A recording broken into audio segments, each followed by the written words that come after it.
today is like super freaking organized. The weird things that are coming together are compacting. They're implosive. They go. Poof. You ever had a day like that? You ever had a day like that? I love these colors. I'm working on my lower chakra blockages. I'm clearing them up. I got issues. I need tissues, but I take breaths.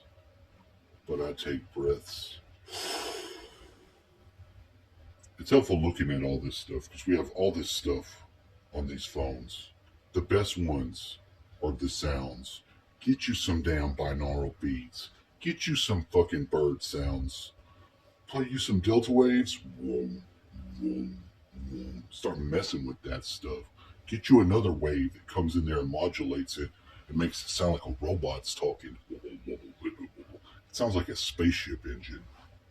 They said that if you had more, I don't know if it's 3, it might be 5, but if you have 5 different frequencies that intersect, they create a standing wave, and that plasma, that's why they had to do a lot of our electronics differently, because the way Tesla had it, you would have intelligence organizing itself along those points.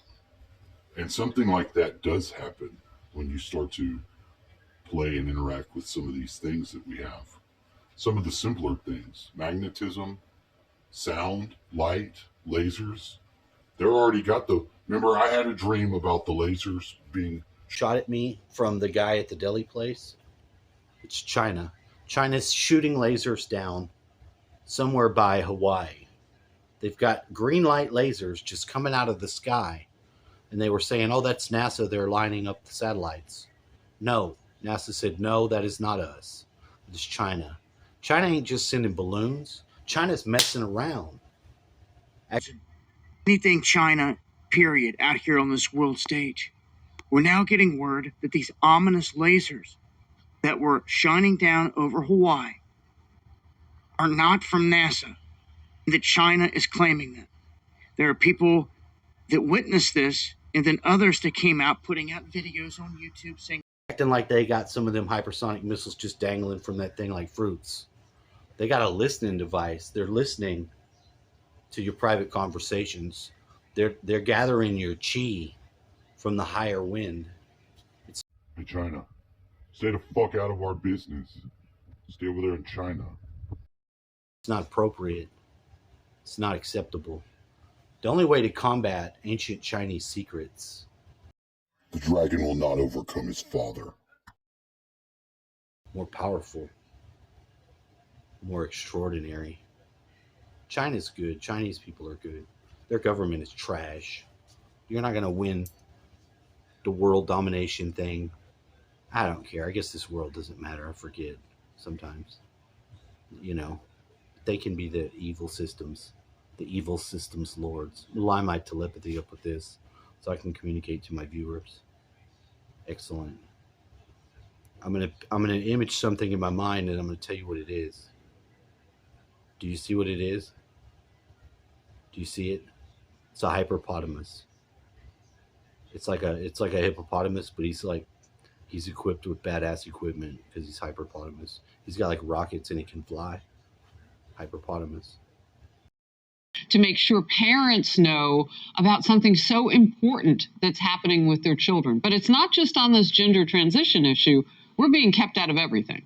Well, that's right. And the gender issue is so important because it really starts at the beginning. What they will do is, they will create this narrative, whether it's books in the library or how they teach young children, and they're really denying biology and saying, well, just because you were born a biological male or girl, that does not mean that you have to stay that way. That's arbitrary. So they put this idea in very early. And then when they get to, 6th, 7th, 8th grade, it becomes something, whether it's for acceptance, whether it's for for, fitting in, kids start adopting this. It gives them some level of protection, almost like a civil right.